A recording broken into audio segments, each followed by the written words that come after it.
Il est 12h12, c'était doux au village sans peine. On servait le taux chaud qui réunissait la chaleur humaine.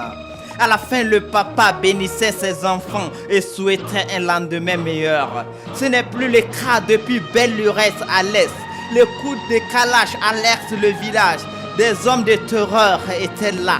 Des Hani, hommes armés non encore identifiés jusque-là. De la débandade à la peur, personne ne pouvait quitter le village.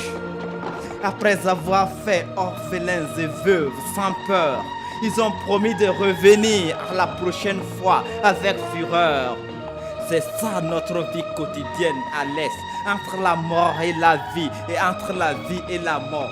Et des villages se vident parce qu'ils n'ont plus de vie, avec ces enfants innocents dont l'espoir s'envole sans vie. Des larmes avec nos armes qui s'acharnent sur ces âmes sans âme, qui enflamment le flambeau de notre patrie en attendant qu'on acclame notre victoire. Et ceux qui restent au village diront vivant adieu à leur vie et prieront vivant pour leur sort. Des familles à Fada se doublent, se triplent et même se quadruplent chaque soir.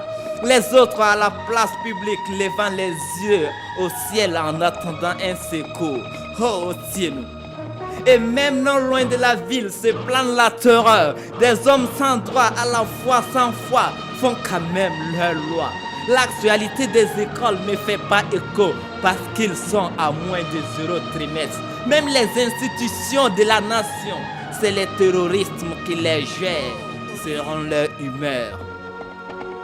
Le couvre-feu au village, c'est eux qui patrouillent chaque heure. Même s'ils veulent à 6 heures, c'est le couvre-feu qui s'instaure. La faune et flore soupirent, l'économie s'évapore, la misère se restaure. Des larmes de sang se versent sans cesse au visage des tombes. Même des champs pleurent leurs propriétaires qui les laisseront encore en chômage.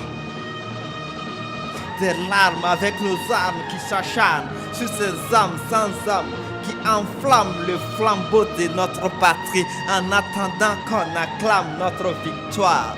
Je voudrais rendre hommage à ces soldats décorés à titre posthume, ces soldats qui se battent souvent dans des conditions précaires. L'opération Otapois nous avait coupé les branches de l'arbre, mais ces racines ont fait pousser des épines encore plus féroces. Ces terroristes qui endeuillent les sans cesse est pire que le coronavirus. On a même peinturé nos murs avec le sang de nos martyrs et personne ne veut franchir de peur d'être victime. De condamnation en condamnation et même plus de condamnation. Si vous avez le confort des forts, pensez ailleurs au malheur des faibles. On ne pleure pas sur notre sort, on reste fort, on prie encore plus fort, mais il reste des actions fortes. Mais à qui de les prendre, il est en haut de l'échelle. Que tout le monde attend sans cesse le respirateur de la paix à l'est. Car si on paie l'est, le Burkina Faso perd son solaire, lueur d'espoir, M Square la flamme.